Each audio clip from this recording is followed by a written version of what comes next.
और चलिए अब रुख करेंगे बड़ी खबरों की ओर।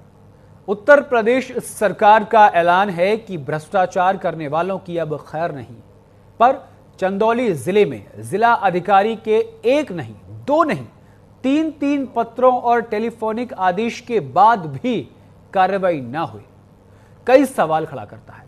यह मामला है चंदौली जिले का, जहां जिलाधिकारी महोदय के आदेश को जांच करने वाली टीम ने रद्दी पेपर समझकर डस्टबिन में फेंक दिया। आइए आपको पूरा मामला समझाते हैं कि आखिर क्या है ये पूरा मामला। जिले के सबसे बड़े अधिकारी को एक आदमी ने पत्र लिखा, एक कॉमन व्यक्ति ने पत्र लिखा। पत्र लिखकर गांव में हो रहे भ्रष्टाचार को उजागर किया पत्र के माध्यम से, और लिखा कि जिलाधिकारी साहब ने मामले में संज्ञान लिया और जांच के निर्देश दे दिए। यानी उस पत्र को समझा और उसके बाद संबंधित अधिकारियों को इस पूरे मामले यानी मनरेगा के मामले को लेकर आदेश जारी कर दिया, निर्देश दे दिए कि इसमें जांच होनी चाहिए। जांच करने वाली टीम ने जिलाधिकारी के निर्देश को कूड़ेदान में फेंक दिया। आपको बता दें कि सरकार कानून व्यवस्था को लेकर हमेशा मुखर रहती है कि यूपी सरकार पर चंदौली जिले में तो कुछ और ही काम चल रहा है। असल में क्या हुआ है वो आपको बताते हैं। इस तस्वीर को देखिए, जो तस्वीर आपके सामने चल रही है, इसमें तारीख है 16 जून 2025। जिलाधिकारी महोदय को एक आम आदमी ने पत्र लिखा और भ्रष्टाचार पर कई मामलों पर कार्रवाई की मांग की।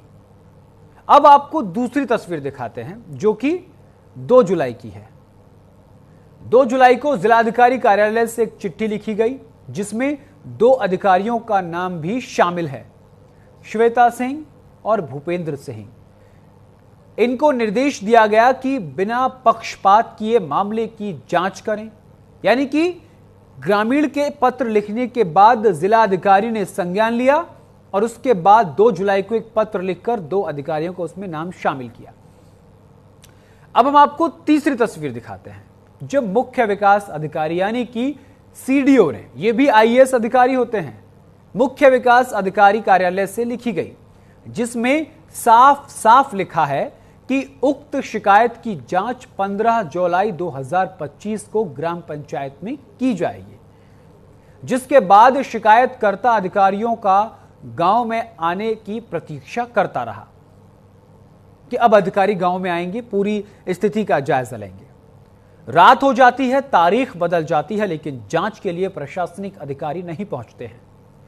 अब आप ये चौथी तस्वीर देखिए, चौथी तस्वीर भी देख लीजिएगा, जो फिर 18 जुलाई 2025 को मुख्य विकास अधिकारी यानी कि सीडीओ कार्यालय से लिखी गई, जिसमें लिखा है कि शिकायत की जांच 19 जुलाई 2025 को ग्राम पंचायत में 11 बजे की जाएगी। यानी पहली तारीख 15 जुलाई दी, कोई नहीं पहुंचा। सीडीओ दफ्तर से दूसरी चिट्ठी जारी होती है जिसमें जिक्र होता है 19 जुलाई का, 11 बजे का समय निर्धारित होता है, उसके बाद भी कोई कार्रवाई नहीं होती।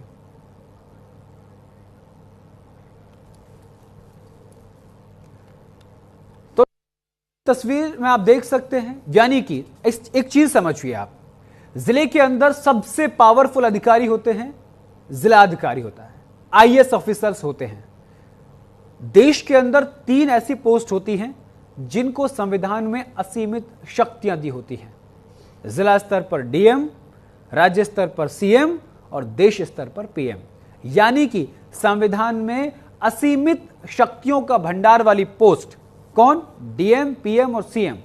उनके आदेश का पालन भी चंदौली जिले में नहीं हो रहा है। एक आईएएस नहीं, 2 आईएएस अधिकारी, क्योंकि जो सीडीओ हैं या तो वो प्रमोटी आईएएस होते हैं या फिर सीधे आईएएस जो होते हैं वो भी सीडीओ बनते हैं अपने शुरुआती कार्यकाल में। लेकिन सीडीओ कार्यालय से कोई भी जब चिट्ठी जारी की जाती है तो उस पर भी सीडीओ के हस्ताक्षर होते हैं। 15 जुलाई को जो चिट्ठी सीडीओ ऑफिस के लिए से जारी होती है कि 15 जुलाई को ग्राम पंचायत में इसको लेकर जांच होगी, कोई नहीं पहुंचता अधिकारी। बकायदा नाम लिखे जाते हैं लेकिन अधिकारियों के नाम पर कोई नहीं आती है। उसके बाद 19 जुलाई दी जाती है, समय 11 बजे का मुकर्रर किया जाता है। 12 बज जाते हैं, घड़ी चल रही है, लेकिन जांच कमेटी गांव तक नहीं पहुंचती। फिर यह तारीख बढ़कर 20 जुलाई 2025 कर दी जाती है, लेकिन गांव के लोग जांच कमेटी का रास्ता देखते ही रहते हैं और राह टकते जाते हैं कि कोई आएगा, हमारी फरियाद सुनेगा, क्योंकि अब तो खुद जिलाधिकारी महोदय ने संज्ञान ले लिया। लेकिन कमेटी गांव तक नहीं पहुंची तो सरकार ने यह कहा कि क्या जिलाधिकारी के आदेश के कोई मायने नहीं है। यानी कि सवाल है कि क्या जिलाधिकारी के आदेश का कोई मायने नहीं है? क्या जिलाधिकारी को इस पर संज्ञान नहीं लेना चाहिए? यानी कि जिस तरीके से एक के बाद एक लगातार पत्र लिखे गए, आप सोचिए 2 जुलाई को एक पत्र लिखा जाता है, उसके बाद 15 जुलाई को सीडीओ दफ्तर से पत्र लिखा जाता है, उसके बाद तारीख 19 जुलाई मुकर्रर होती है, कोई नहीं आता, तारीख 20 जुलाई मुकर्रर होती है, कोई नहीं आता। अब सबसे बड़ा सवाल प्रशासनिक व्यवस्था पर खड़ा होता है कि आखिर जिलाधिकारी के स्वयं संज्ञान लेने के बाद, मुख्य विकास अधिकारी के खुद संज्ञान लेने के बाद, यानी डीएम और सीडीओ दोनों एक मामले का संज्ञान लेते हैं, लेकिन कोई भी सुनवाई नहीं होती, सब ढाक के तीन पात। जिले के सबसे बड़े अधिकारी को एक आम आदमी ने पत्र लिखा, पूरा मामला एक बार विस्तार से आपको बताते हैं। पत्र लिखकर गांव में हो रहे भ्रष्टाचार को उजागर किया। वो भ्रष्टाचार मनरेगा में हो रहा है। जिलाधिकारी साहब ने मामले में संज्ञान लिया और जांच के निर्देश दे दिए।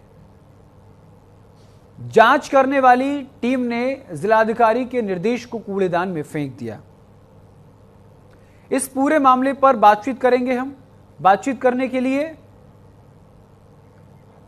वीरेंद्र सिंह, समाजवादी पार्टी के सांसद, हमारे साथ जुड़ गए। वीरेंद्र जी, न्यूज इंडिया पर आपका बहुत बहुत स्वागत है। धन्यवाद। वीरेंद्र जी, चंदौली से एक ऐसा मामला सामने आया जिसमें जिलाधिकारी और मुख्य विकास अधिकारी दोनों के आदेश को डस्टबिन में डाल दिया गया। एक तरफ जहां बीजेपी सरकार के मंत्री, बीजेपी के मंत्री लगातार अफसरशाही को लेकर सवाल उठाए, तो दूसरी तरफ अफसर भी अब अफसर्स की नहीं सुन रहे हैं।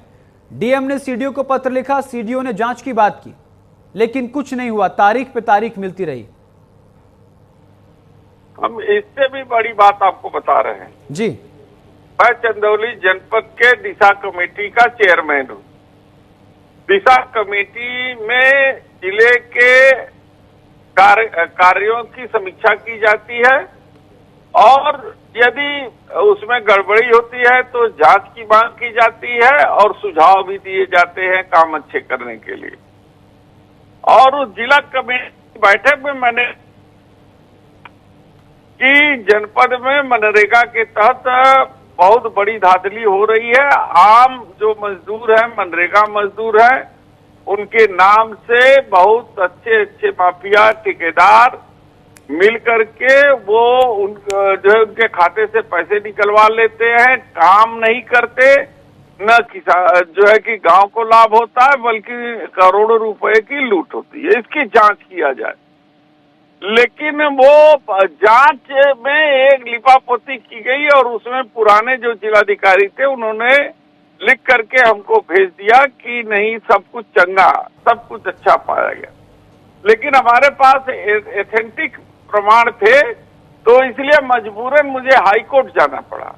और मैंने उससे कहा जो पीड़ित था उसको हम भेजे हाई कोर्ट में पब्लिक लिटिगेशन एक्ट के तहत दाखिल किया गया PIL।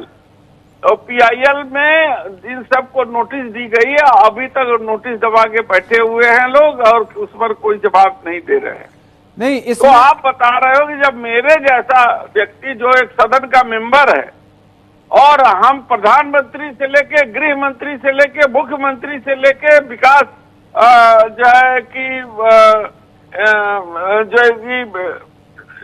ग्रामीण विकास मंत्री तक वो सारे पत्र दे दिए, लेकिन ये अगर पहचान करके कि ये विपक्ष का सांसद लिख रहा है उसे कूड़ेदान में डाल दिया जाए, ये शायद हमारे 40 साल के राजनीतिक इतिहास के जीवन में ये अनुभव मुझे पहले हुआ है भारतीय जनता पार्टी की सरकार। सर वीरेंद्र जी, ये तो आप ही की लोकसभा का मामला है, क्या आप भी तो जिलाधिकारी से फोन करके पूछ सकते हैं कि आखिर इतने पत्र लिखने के बाद जब कोई सुनवाई नहीं हो रही तो आपको संबंधित अधिकारियों के खिलाफ कार्रवाई करनी चाहिए, तो वो क्यों नहीं की? मेरे लोकसभा क्षेत्र का नहीं है, मेरे जिले का मामला है, लेकिन मैं पूरे देश का सांसद हूँ। मैं कहीं से भी अगर किसी के उत्पीड़न होता है तो खिलाफ मैं उसके पक्ष में उसके साथ मैं खड़ा हो सकता हूँ और उसको न्याय दिलाने में पूरी ताकत लगाऊंगा और मदद करूंगा जी। ये मेरी जिम्मेदारी है जी। ये जिला और कॉन्स्टिट्यूएंसी की बात नहीं है, मैं पूरे देश का सांसद हूँ जी। तो इसलिए मैं उनसे जो आप, क्योंकि ये मामला भ्रष्टाचार से जुड़ा हुआ है, तो क्या आप इस पूरे मामले को लेकर संसद में सवाल उठाएंगे? संसद में उठाने के लिए मैं आपको बता दूं कि चूंकि मनरेगा एक सामूहिक मुद्दा है जी, और इस मुद्दे के बाद में जो पीड़ित व्यक्ति है वो डायरेक्ट मुझसे अभी संपर्क नहीं किया है जी।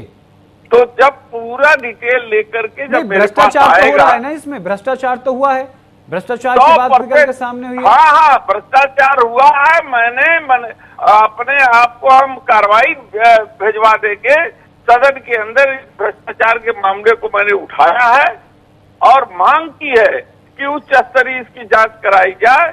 लेकिन साहब भी मैं, कोतवाल भी मैं, जज भी मैं, तो भाई न्याय कहाँ से मिलेगा? आप तो देख रहे हैं ये कैसी शासन सत्ता व्यवस्था है जी, और उस व्यवस्था के तहत लोकतंत्र बचाना कठिन है जी, गरीबों के वोट का अधिकार बचाना कठिन है, न्याय बचाना कठिन है जी। तो इन परिस्थितियों में जो है कि हम लोग जूझ रहे हैं जी, लड़ रहे हैं, इसीलिए एक हफ्ता तक सदन बंद रहा केवल अधिकारों को लेकर। ठीक है वीरेंद्र जी, एक सवाल यहाँ ये आ रहा है कि शुरुआत में ये सवाल उठा कि अधिकारी मनमानी कर रहे हैं, अधिकारी नेताओं की नहीं सुन रहे हैं, मंत्रियों की नहीं सुन रहे, विधायकों की नहीं सुन रहे हैं, लेकिन चंदौली आपकी लोकसभा से एक नया मामला सामने कि अधिकारियों की नहीं सुन रहे हैं। आखिर सिस्टम में इतना लचीलापन कैसे? पत्राचार को भी नजरअंदाज किया जा रहा है। आप ये बात कह रहे हैं कि अगर आप भी कोई पत्र लिख रहे हैं तो डस्टबिन में डाली जा रही है। क्या आपने व्यक्तिगत तौर पर जिलाधिकारी से मुलाकात कर इस मामले की जानकारी ली? भाई जब मुझे जानकारी रहेगी तब ना जी। और जहां तक मनरेगा का सवाल है जी, आपने उसमें सुनिए, मनरेगा का जो सवाल है हम दिशा कमेटी की बैठक में अपने व्यक्तिगत इसकी जानकारी दी जी, और 377 में भी ये सवाल उठाया था जी, जो है सदन के अंदर जी ये सवाल उठा था। राज्य देश की सरकार का लिपा पोता, ठीक है, तो जब सब चल रहा है तो जनता क्यों जो है कि तंग है, जनता क्यों पीड़ित है? ठीक है, ये सब सवाल ठीक है जो है खड़े हैं और हम सब इस सवाल का जवाब आने वाले सदन में जरूर मांगेंगे। ठीक है, और इस सरकार को देना पड़ेगा। ठीक है, जवाब। ठीक है, बहुत बहुत शुक्रिया वीरेंद्र सिंह जी हमारे साथ जुड़ने के लिए। अब आपको बता दें कि ये पूरा मामला चंदौली के चकिया ब्लॉक के अंतर्गत गढ़वा सेमरौर गांव का है, जहां ग्रामीणों ने ग्राम प्रधान और पंचायत सचिव पर गंभीर आरोप लगाए हैं। उनका कहना है कि दोनों मिलकर फर्जी तरीके से मजदूरों के नाम पर लाखों रुपए की लूट की है। अब हम आपको ग्रामीणों की बयान सुनवाते हैं, ग्रामीणों को क्या कुछ कहना है। और वो क्या नाम है, ब्लॉक प्रमुख है। अच्छा जी, हम जिलाधिकारी के यहाँ गए। एक दिन हम अपने गढ़वा समरौर के कार्य देख रहे थे नरेगा के थ्रू, या क्या ग्राम प्रधान यहाँ विकास के लिए करा रहे हैं, उसमें हमने काफी धांधली उसमें देखा कि पाई गई है। जैसे कि यहाँ पे आप खेतों को चारों नजर घुमा के देख सकते, किसी भी खेत को समतलीकरण की आवश्यकता नहीं है, वर्षों से खेती होती चली आ रही है, लेकिन फिर भी समतलीकरण के नाम पे यहाँ पैसे निकले हैं। कुछ तो ऐसे लोगों के नाम पे निकले हैं जिनके पास यहाँ खेत ही नहीं है इस ग्राम सभा में, फिर भी उनके नाम पर समतलीकरण पैसा निकाल लिया गया। हमने जैसे यहाँ पे बताया समतलीकरण एक हो गया है, दिव्यांग शौचालय का यहाँ दिखाया गया है कि नहीं दिव्यांग शौचालय बने, लेकिन कहीं भी दिव्यांग शौचालय यहाँ नहीं मौजूद है। आशीष कुमार से, ग्राम सभा गढ़वा सेमरौर। हमारा समस्या है कि हमारे खेत का समतलीकरण हुआ है, उसमें बोर्ड भी लगा था, तो प्रधान जी से हम लोगों ने शिकायत की हुआ, समतलीकरण तो हुआ नहीं है। तो उन्होंने कहा नहीं आपका ये नहीं हुआ है, जगरिया कोई आशीष सिंह उनका हुआ है, तो मौके पर ऐसा कोई काम हुआ नहीं है। क्या आप लोगों ने शिकायत किया था? हाँ, शिकायत हुआ था, बीडीओ साहब भी आए थे, डीसी साहब भी आए थे। समतलीकरण के लिए दिया गया। मेरे घर पे गली बन गई है कागज में, लेकिन बना नहीं है। कितने की गली बनी है?